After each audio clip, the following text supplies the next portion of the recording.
میگن که یه مغازه شوهر فروشی باز میشه، لوکس، شیک، مدرن، 6 طبقه، 3 نبش و هر مدل شوهری که دلت میخواسته اونجا گیرت میامده. قیمتش هم احتمالاً خیلی مناسب بوده.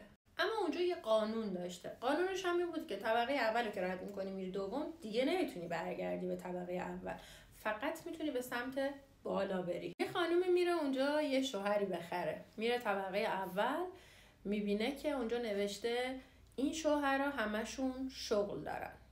میگه خب خیلی هم خوب، همشون شغل دارن، درآمد دارن، حالا برم طبقه بالا ببینم چی گیرم میاد. میره طبقه دوم، میبینه نوشته که این شوهرها هم شغل دارن هم خیلی خوشگلن. میگه جون خیلی عالیه ولی کمه، برم طبقه سوم، شاید اونجا چیز بهتری گیرم بیاد. میره طبقه سوم، میبینه اونجا نوشته این شوهرها هم شغل دارن هم خوشگلن هم تو کارهای خونه کمک میکنن، دیگه چی میخواین؟ خوشحال میشه، با خودش فکر میکنه، میگه خیلی خوبه ولی برم طبقه چهارم، شاید بهترش گیرم اومد.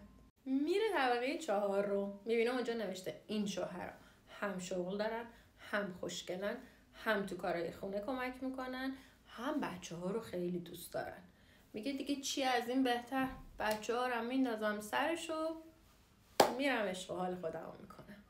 با خودش ذره فکر میکنه، میگه خیلی خوبه ها ولی برم ببینم پنجم چه خبره. میره طبقه پنجم، میبینه اونجا نوشته این شوهرها هم شغل دارن هم خوشگلن هم تو کارهای خونه کمک میکنن هم بچه ها رو خیلی دوست دارن هم خیلی رمانتیکن.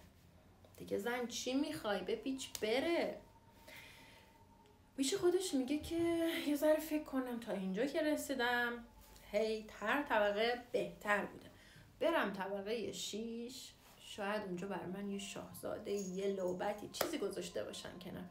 دیگه طبقه 6 هم خرید میکنم و میرم. رسید طبقه 6، دید هیچ خبری نیست.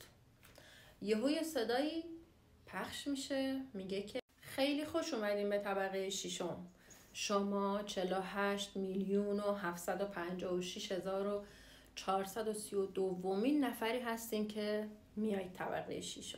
اینجا هیچ شوهری وجود نداره. این طبقه رو صرفاً برای این درست کردیم که شما اثبات کنیم خانوما هیچ وقت راضی نمیشن.